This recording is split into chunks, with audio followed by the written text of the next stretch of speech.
Hello friends, इस video में मैं आपको बताने जा रहा हूँ आप JKSSB की वेबसाइट यानी jkssb.nic.in पे कैसे अपना एप्लीकेशन फॉर्म सबमिट कर सकते हैं, वो भी अपने मोबाइल फ़ोन पे। अगर आपके पास एक एंड्रॉयड मोबाइल फ़ोन है तो आप आसानी से ये चीज़ कर सकते हैं। सबसे पहले आपको क्या करना है, वेबसाइट की लेफ़्ट साइड पे आपको एक्टिव जॉब्स जिसके लिए भी अप्लाई करना है वो मिल जाएंगे, और जिसके लिए अप्लाई करना है उसी पे क्लिक करो। क्लिक करने के बाद आप पहुंच जाएंगे एसएसबी की जो एप्लीकेशन फॉर्म वाली साइट है उस पे, यानी ssbjk.org.in पे।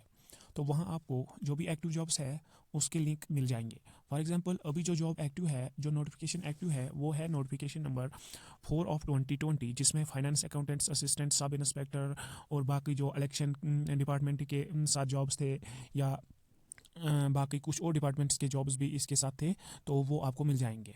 और यहाँ पे आपको थोड़ा सा ऐसे मूव करना है तो आपको यहाँ पे अप्लाई का बटन मिल जाएगा। तो अगर आपको अप्लाई करना है तो इस अप्लाई बटन पे क्लिक कर दीजिए। अप्लाई बटन पे क्लिक करने के बाद आपके सामने एक और पेज खुल जाएगा। पेज में आपको रजिस्टर करना है अपना अकाउंट इस नोटिफिकेशन के लिए। अगर आप फॉर एग्जांपल इसमें 10 जॉब्स के लिए आपको अप्लाई करना है, 10 पोस्ट्स के लिए, 10 किस्म के जॉब्स के लिए आपको अप्लाई करना है, तो आप एक अकाउंट से कर सकते हैं, एक ही अकाउंट से कर सकते हैं। लेकिन डिफरेंट नोटिफिकेशंस के लिए मेरे ख्याल में एसएसबी के पास ऐसा मैकेनिज्म नहीं है कि सबके लिए एक ही अकाउंट रह जाता है। इसमें सब मतलब जो नोटिफिकेशन आती हैं, एक एक नोटिफिकेशन के लिए एक एक प्रोफाइल बनाना पड़ता है।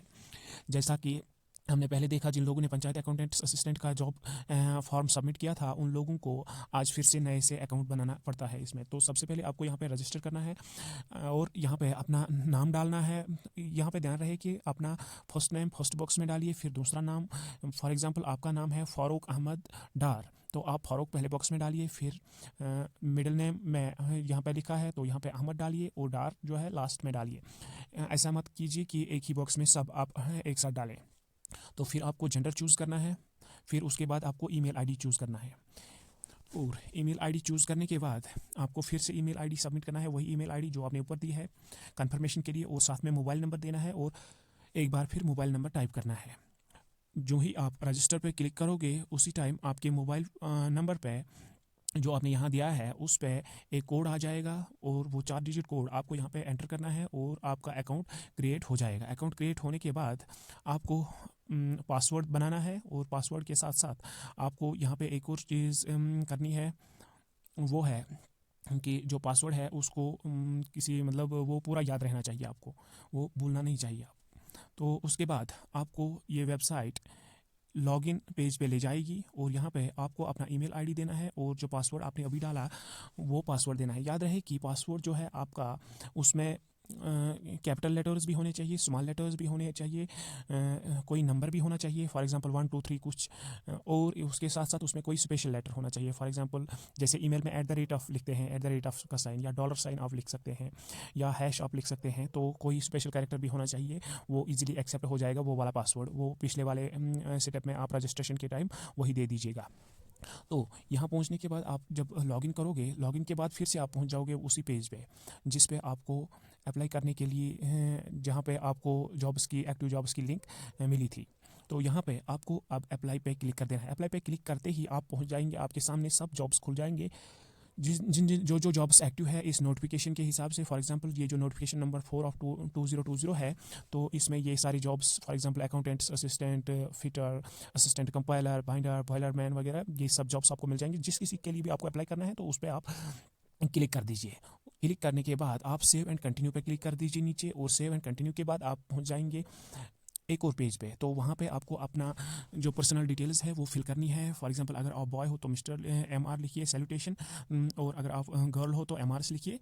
तो यहाँ पे फिर आपको अपना फर्स्ट नेम लिखना है जैसा मैंने पहले कहा, फिर सेकंड मिडिल नेम और लास्ट नेम। ये एक्चुअली मैं जहाँ पे आपने रजिस्ट्रेशन की है वहीं से यहाँ पे कॉपी हो जाएगा, ये लिखने की अब ज़रूरत नहीं है, और इसको आप एडिट नहीं कर सकोगे क्योंकि ये आपने पहले ही रजिस्ट्रेशन के टाइम दे दिया है।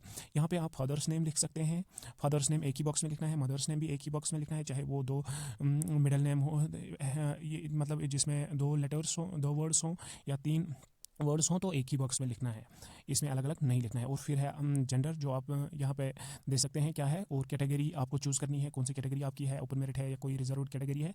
फिर दे रहे हैं date of birth. Date of birth के वक्त आप ये ख्याल रखें कि यहाँ पे जो डेट ऑफ बर्थ है उसमें सबसे पहले जो आता है वो मंथ आता है, और मंथ के बाद आता है दिन, और दिन के बाद आता है ईयर। या अगर आप यहाँ पे जो ही आप इस DOB पे क्लिक करोगे तो यहाँ पे एक कैलेंडर खुल जाएगा, उसी में से आप चूज़ कर दीजिए। जहाँ फॉर एग्जांपल आपकी डेट ऑफ बर्थ 8 जनवरी 1990 है, तो आप उसी कैलेंडर से उसको एंटर कर दीजिए। तो फिर यहाँ की डेट आपकी एज ऑटोमेटिकली यहाँ पे शो हो जाएगी, कितनी होगी आप 1 जनवरी 2020 तक, तो वो ऑटोमेटिकली आ जाएगी। मोबाइल नंबर भी आप चेंज नहीं कर पाओगे क्योंकि आपने पहले स्टेप में दिया है, ईमेल आईडी भी पहले स्टेप में आपने दिया है। यहाँ पे मैंने इसको ब्लर करके रखा है, आप सीधा देख सकते हैं जो भी आपने एंटर किया है।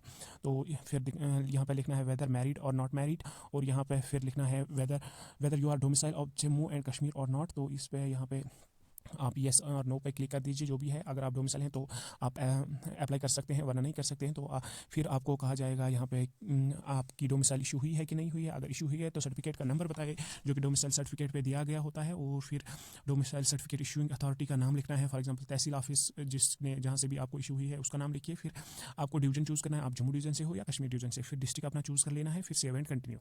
यहाँ पे सेव और कंटिन्यू के बाद आप पहुँच जाएंगे एक और पेज पे, और यहाँ पे आपको कहा गया है कि जो डिपार्टमेंट है, जिस डिपार्टमेंट के लिए आप अप्लाई करना चाहते हैं, और सब डिपार्टमेंट भी चूज़ करना है। फॉर एग्जांपल जो अकाउंटेंट्स असिस्टेंट का पोस्ट है वो फाइनेंस डिपार्टमेंट के साथ बिलोंग करता है, और सब डिपार्टमेंट जो है DG अकाउंटेंट ट्रेजरीज है, और जो नीचे पोस्ट है वो है अकाउंटेंट्स असिस्टेंट, और ये जो पोस्ट है UT कैडर का पोस्ट है। तो आप यहाँ पे UT पे टिक कर दीजिए और सेव एंड कंटिन्यू कीजिए।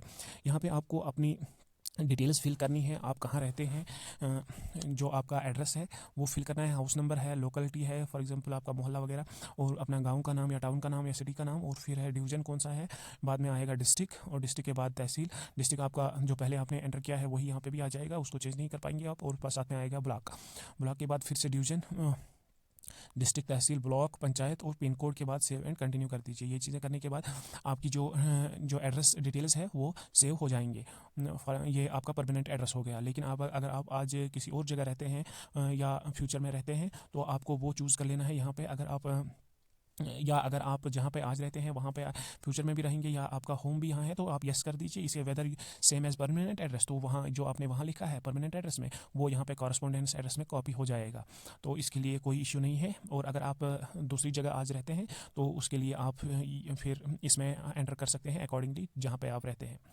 तो फिर आ जाएगा यहाँ पे कैटेगरी ऑफ एप्लीकेंट, वो तो आपने पहले ही एंटर की है कौन सी कैटेगरी है। लेकिन यहाँ पे जो है कोई जो हॉरिजॉन्टल रिजर्वेशन वाली कैटेगरीज हैं, आप उससे बिलोंग तो नहीं करते। For example ex serviceman, government employee या स्पेशली एबल्ड पर्सन है, तो आप उस पर क्लिक कर दीजिए अगर है। अगर नहीं है तो नो पे क्लिक कर दीजिए, फिर सेव एंड कंटिन्यू कीजिए।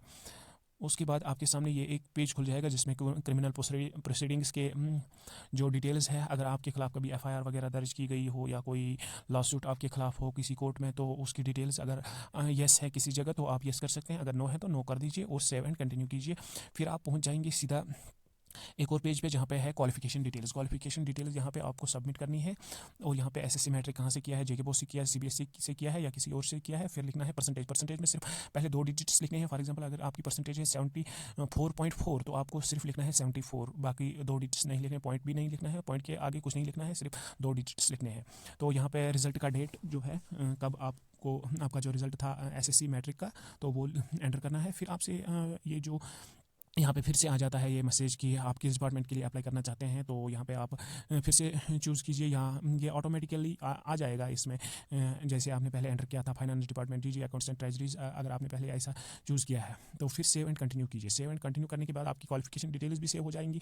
तो थोड़ी सी और डिटेल्स आपको यहाँ पर फिल करनी है, जिसमें लिखा है कि आपके पास क्वालिफिकेशन है, वो तो होगी क्योंकि आप मतलब तभी अप्लाई करेंगे जब आप क्वालिफाई होंगे, जब आप इसके लिए एलिजिबल होंगे। तो आप यस कर दीजिए। यहाँ पर जो डिवीजन चूज़ करना है एग्जामिनेशन सेंटर का, वो भी आप चूज़ कर लीजिए।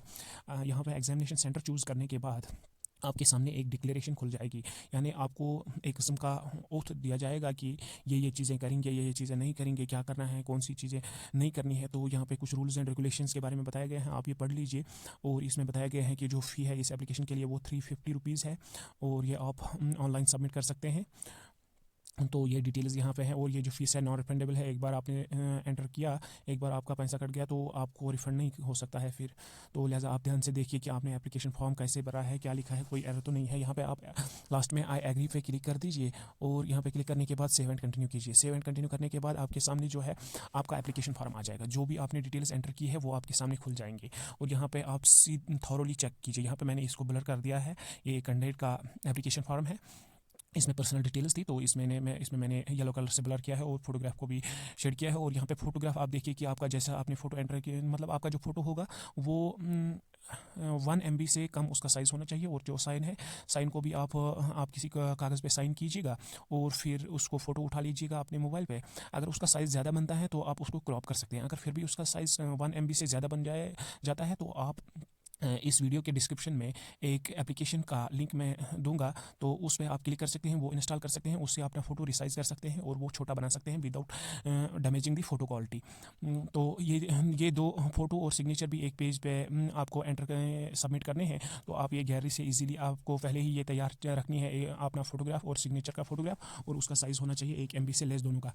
तो इनको आप गैलरी से अपलोड कर सकते हैं इसी साइट पे। तो ये इसी सिटे में एक सिस्टम में आ जाएगा। तो यहाँ पे आप देख लीजिए कि सब डिटेल्स ठीक है या नहीं है। अगर किसी भी जगह आपको लगे कि कोई भी एरर है, ध्यान से यहाँ पे देख लीजिएगा, क्योंकि ये डिसाइड करेगा ये फॉर्म आपका। अगर आपकी सिलेक्शन हो जाती है, इसमें कोई एरर है तो आपको प्रॉब्लम हो सकती है। अगर आपके मार्क्स अच्छे हैं लेकिन इसमें कोई एरर है तो आपको प्रॉब्लम हो सकती है बाद में। तो यहाँ पर आप ध्यान से देख लीजिएगा कहीं पर कोई एरर तो नहीं है, क्योंकि ये बहुत ही मस्ट चीज़ है। तो यहाँ पे सब चीज़ों का पूरी तरह से मतलब क्रॉस चेक कर लीजिए कि सब चीज़ें ठीक है या नहीं है। तो जैसा कि हम यहाँ पे देख रहे हैं, यहाँ पे जो क्वालिफिकेशन डिटेल्स है उसका खास ख्याल रखिए, डेट ऑफ बर्थ का खास ख्याल रखिए आप।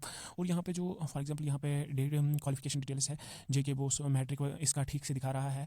तो यहाँ पे ग्रेजुएट के लिए क्या है, graduation university, graduation college, graduation result date, ये एप्लीकेशन फॉर्म सबमिट होने के टाइम में वहाँ पे नहीं एंटर हो पा रही थी, इसका फील्ड नहीं दिया गया था। तो यहाँ पे ये डिटेल्स नहीं शो कर रहा है। तो इसमें मेरे ख्याल में अभी SSB ने ये थोड़ा सा यहाँ पे एरर किया है। तो ये डिटेल्स यहाँ पे शो हो रही है, लेकिन वहाँ पे आपको कोई चांस नहीं मिलता है, कोई बॉक्स नहीं मिलता है जहाँ पे आप ये डिटेल्स सबमिट कर सकते हैं। तो यहाँ पे PG के लिए भी ऐसा है, PG डिग्री कहाँ से की है उसका भी कुछ नहीं बताया है। तो ये यहाँ पे दिखा रहा है, लेकिन पहले पेज पे नहीं दिखा रहा था। तो ये थोड़ा सा एरर है, इसके लिए आप थोड़ा सा वेट कर सकते हैं। 2-3 दिन के बाद हो सकता है कि SSB ये चीज़ें ठीक कर ले, या फ्यूचर में अगर आप ये वीडियो देख रहे हैं तो हो सकता है उस टाइम ये सब चीज़ें ठीक हो गई होंगी। तो आप इनको क्रॉस चेक कर दीजिए, और क्रॉस चेक करने के बाद यहाँ पे प्रोसीड टू पेमेंट पे क्लिक कर दीजिए। अगर आपकी सभी डिटेल्स ठीक है तो आप अपने फॉर्म का स्क्रीनशॉट भी ले सकते हैं और उसको सेव कर सकते हैं, या आप उसको शेयर कर सकते हैं और फिर शेयर एज प्रिंट उसको सेव कर सकते हैं एज PDF। तो यहाँ पे प्रोसीड टू पेमेंट करते ही आपके सामने ये एक गेटवे खुल जाएगा, पेमेंट गेटवे। तो इजी पे आपका यहाँ पे आ जाएगा। तो यहाँ पे आप चूज़ कीजिए नेट बैंकिंग है, डेबिट कार्ड है या क्रेडिट कार्ड है। तो सबसे जो इजी ऑप्शन है मेरे ख्याल में, जो most of the people use करते हैं, वो है डेबिट कार्ड का। आपके पास ATM कार्ड होगा तो उस पर यहाँ पे डेबिट कार्ड पे क्लिक कर दीजिए, और यहाँ पे थोड़ी सी डिटेल्स आपको फिल करनी है। अगर आप चाहें तो ये ऑप्शनल है, mobile number, email ID, pair name. तो ये चीज़ें एंटर करने के बाद यहाँ पे दिखाया गया है 350 आपको पे करना है। तो नीचे आपको क्लिक करना है प्रोसीड नाउ पे। तो यहाँ पे प्रोसीड नाउ पे क्लिक करने के बाद आपके सामने जो पेज खुल जाएगा वो होगा, आपको एंटर करना है अपनी कार्ड की डिटेल्स। ATM कार्ड का जो कोड होता है, आगे लिखा होता है, नंबर लिखा होता है, तो वो चीज़ें आपको एंटर करनी है।